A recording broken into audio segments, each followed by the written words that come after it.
what did the Peterson Foundation, uh, why did you begin this initiative, and what were you hoping to achieve by it? Yeah, thanks, Bob. Yeah, so we had a few objectives here, and let me just say that we've done this before. The most recent one was in 2019, and we had done it a couple times before that.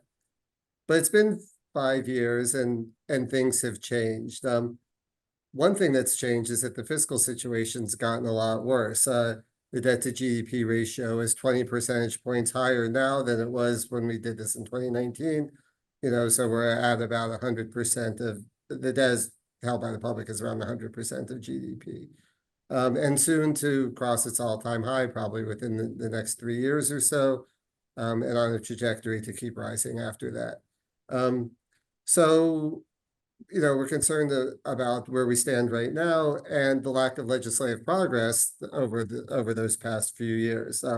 So essentially, we're looking at deficits as far as we can see. Secondly, there are a number of fiscal deadlines coming up next year. At the beginning of January, the debt ceiling will be reinstated, so that will need to be addressed. The Tax Cuts and Jobs Act has a number of provisions mostly related to individual income taxations that will expire at the end of next year, at the end of December. Looking out a little further, the depletion dates for Social Security and Medicare are looming, towards the end of the next decade. So there are just a number of fiscal deadlines that we think need to be addressed, and all the solutions participants did that. And then, of course, third, we're in the middle of a campaign season, and the leaders that we elected this fall are going to have to deal with these sorts of situations. So we even though it might not be getting that much attention, we like to think of this as a fiscal election. That and the Solutions Initiative provides a playbook for legislators to use to address these serious issues when they come into office.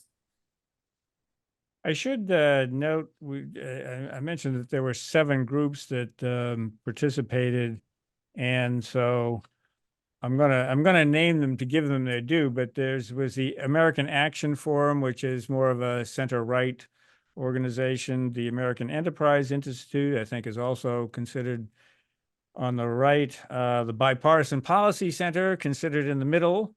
The Center for American Progress, more to the liberal side, and the Economic Policy Institute, more to the liberal side. The Manhattan Institute, more to the conservative side, and the Progressive Policy Institute, more to the liberal side. Now, there are different shades of gray within all that, but you got a wide perspective of, left and right from the groups that participated.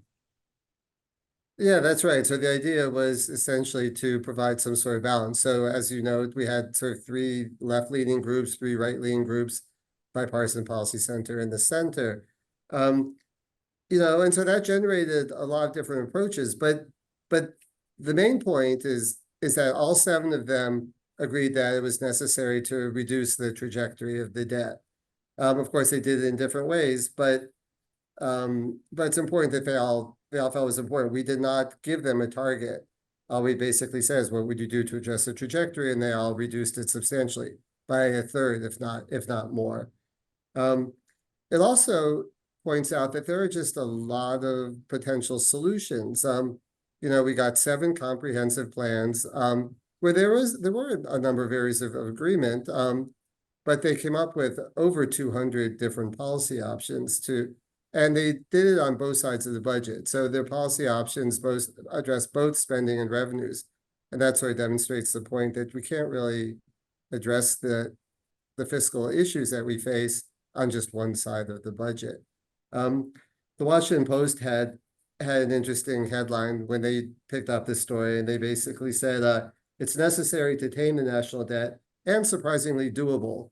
And I think that's, it's a real takeaway from this, that there are options available. There are ways to do it if we can generate the political momentum to do so.